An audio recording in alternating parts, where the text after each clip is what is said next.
Good evening and welcome to News Channel 8. I'm Jerome Aegean, and these are some of the top stories we have for you tonight. A double homicide on St. Thomas, a health fair being put on by the VI legislature and the Juan Louis Hospital, plus your Crime Stoppers report. These stories and more up next on News Channel 8.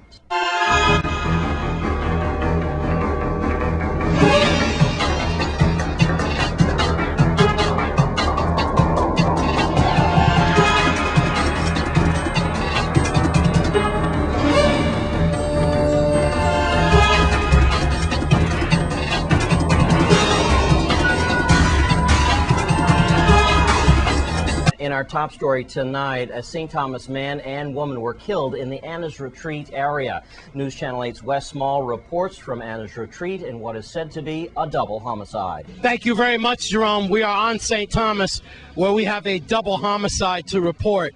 Getting ready to throw it to Melody Rames of the VIPD. Here's what we know so far.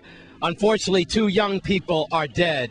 It was around 9:15 last night in this area of Cassie Hill, near Smith Bay, Anna's Retreat. Our driver, we went in there. It's like a maze up in there, and you know, I really don't know this side too well, so my vibes and my gut feelings aren't that good, just like St. Croix, but nevertheless, St. Thomas residents have been trying to help us. So what you're seeing here is pretty close to where it happened. It was 9:15 then when shots rang out near a residential area as emergency responders found 2 young people dead, right? We have shot multiple times. The man was found sitting and slumped in the driver's seat towards the passenger side of the car. The female victim found on the ground right next to the driveway there. Let's go to Melody Rames, VIPD spokesperson. Police on St. Thomas are investigating the shooting deaths of a male and female that occurred at about 9:15 p.m. on Tuesday, October 18th. The victims were shot multiple times in a residential area in Estate Anna's Retreat. The victims have been identified as Kenesha Brathwaite, age 20, of Tortola BVI, and 24-year-old Kumar Danastor of St. Thomas.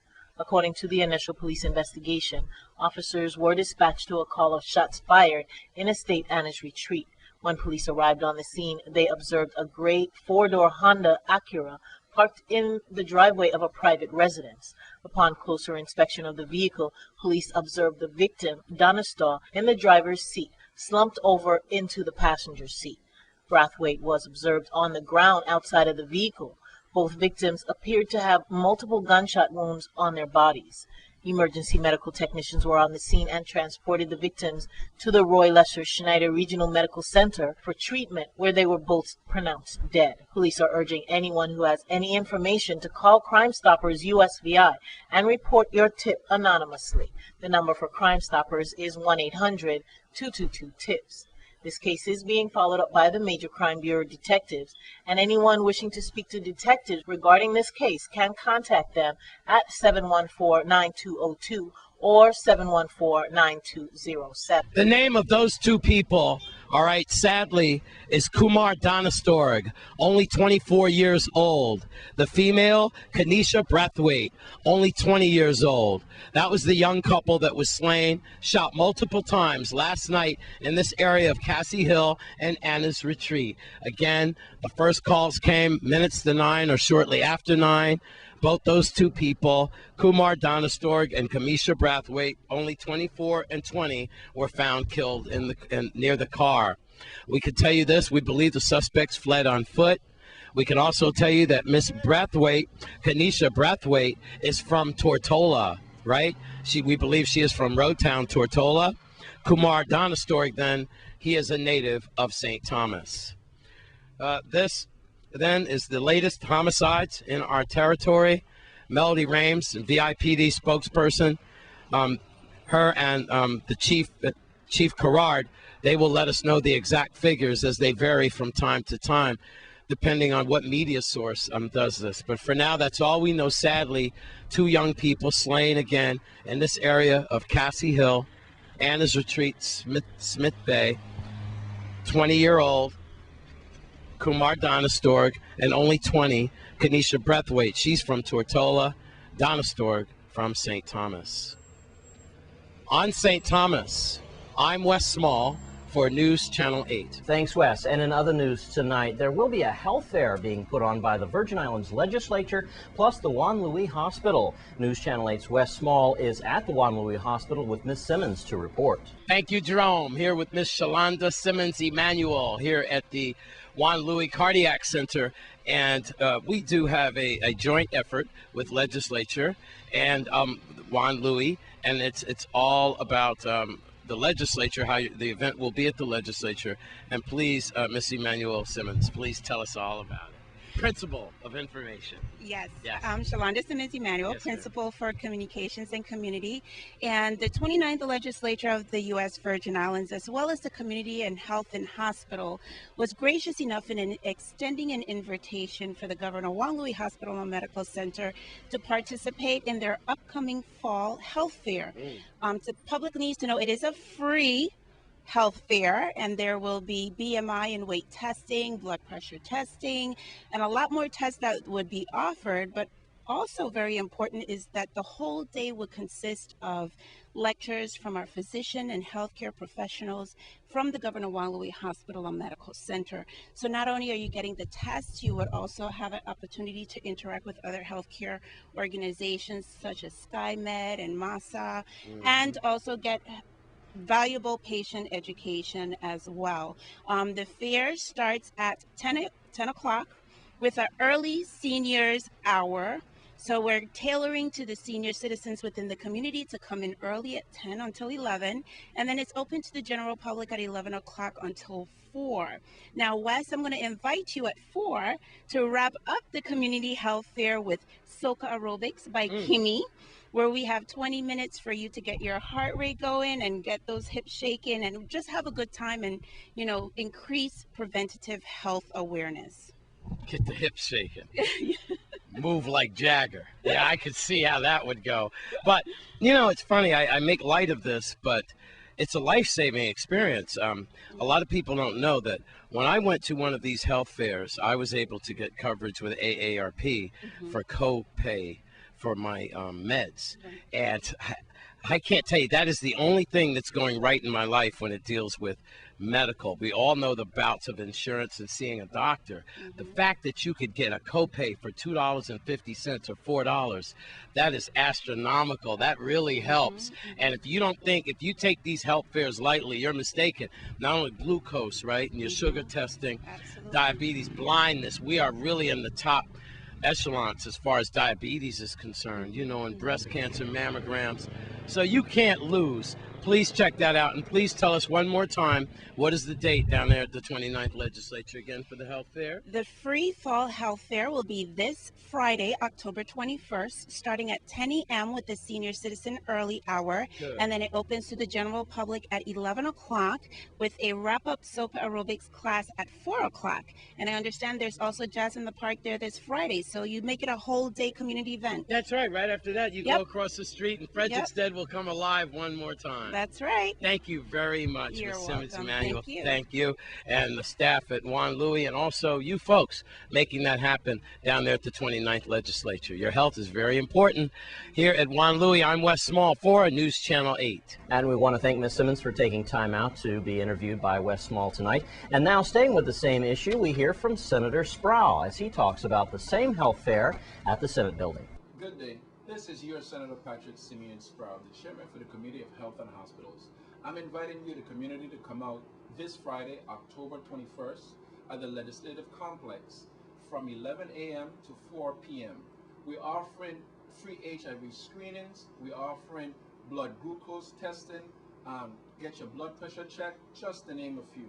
I'm inviting the entire community. This is your Senator Patrick Simeon Sproul. Thank you and have a good day. And we want to thank Senator Sproul for his words tonight. When we come back from this break, St. Lucia bleeds red. That's in your Caribbean Report up next.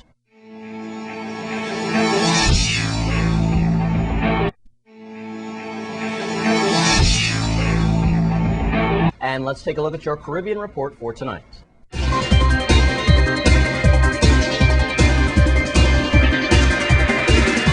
In your Caribbean report tonight, it was recorded as a weekend of horror on St. Lucia. We start with Gloria Greenwood, sister of the former Prime Minister of St. Vincent and the Grenadines, Sir James Mitchell, was found dead lying on the ground outside of her home. Police reported that the 79-year-old was found at 9:30 a.m. on Sunday morning. She was pronounced dead on the scene by a medical doctor and said that there were marks of violence on her body. The cause of death was labeled as a hit to the back of the head by a blunt instrument. Tennyson Emerald, 44 years of age, originally of Curacao, met his death Saturday night when he was attacked by a cutlass-wielding assailant while he was in a shop in the area. The reports said that even after Emmanuel left the shop, the attacker followed him and continued to strike him in the upper part of his body. Emmanuel was pronounced dead at the Victoria Hospital. One man is currently in police custody in relation to the incident. The incident occurred just before 11 p.m. Soufrière recorded its first homicide of the weekend involving the shooting of a foreigner residing in Cemetery Road. Layla Norad Joseph, originally of Denmark, was at her home with her husband, a St. Lucian, and two other individuals when two masked men entered the home,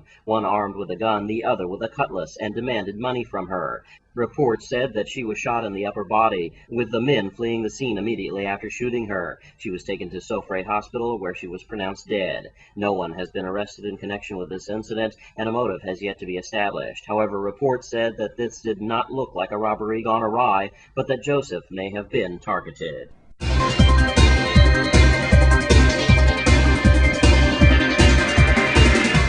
And that's your Caribbean report for tonight. And now we take you back to the speech by the governor on St. Thomas as he addressed school teachers about the issue of a lack of education in our system. Each of you are truly the key to the economic future of this territory. And I don't mean that just as a platitude to tell you that because I'm standing here, but it is much more real than even you believe in some respects. We recently were successful in two very important grants.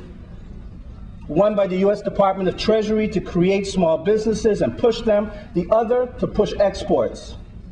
And I have to tell you, I am concerned as to whether we will find enough locally small businesses to lend to, and I don't know if we have enough exports on which to create the demand of which we got the funding. But I do know that the biggest export we have graduates every year in June, over 1,100 young people. And their ability to graduate comes mainly because of what you do each and every day. So when we stand here at Frenchman's Reef, this is the largest investment that Frenchman's Reef and the owner of Frenchman's Reef has made for the 48 hotels. That gives me comfort on our economy. When I have a Senate that passes a hotel development law that possibly could create more activity, even though they left out St. Thomas and St. John and I had to veto line item it, it tells me that they know what's important going forward. But I'm also concerned because our largest taxpayers are losing money and no longer pay. I'm also concerned because as people think that we're giving away benefits in terms of people attracting companies here, we actually have less companies in the Virgin Islands today receiving benefits than we did in the past. And we're losing some to other destinations. So when I look at that scenario, I recognize how important it is that our young people have a chance and an opportunity. I also know that many of you are not very happy with me. I also know that many of you are upset at me. In fact, I would say some of you are even mad. But one thing I will tell you, you may not like what I say, but I will tell you the truth. And whether you recognize it or not, you are the intellectuals of this community. You hold some of the highest academic credentials of the majority of our population. You understand what is taking place. So irrespective of our political leanings, irrespective of our personal aspirations, we do have just one cause. We may come from different perspectives. We may come from different angles, but that is the education of our students. I don't care what school you go to, whether it be from Ullamulla and the trailers in the back that we have to fix, to Gladys Abraham's Field, to the ramp that they put at Sprouse School that we had to deal with, to the special education children at Sprouse School, to the leaking that takes place at the phys ed department at Adelita Cancrine, to the rebuilding that we're trying to do from the runoff that gets onto the track at Charlotte Amalie, to the new gym and the field that's taken too long at Eudora Ken, to BCB and trying to make sure that that gymnasium stays. Those are all things that I know and all things that I feel. But I also know at the same time that the students and the academics are not something that's separate and apart. And we are starting at a good place as we begin this year. There's a lot of things that the Senate and I are trying to find common agreement on. There are a lot of things we disagree on. But there's one thing we do agree on. What we do agree on is that we will do whatever we can to make sure that people stay employed in these Virgin Islands at this particular time in our country's economic crisis. And when we come back from this break, we'll take a look at your weekly Crime Stoppers report. Stay with us on Channel 8 News.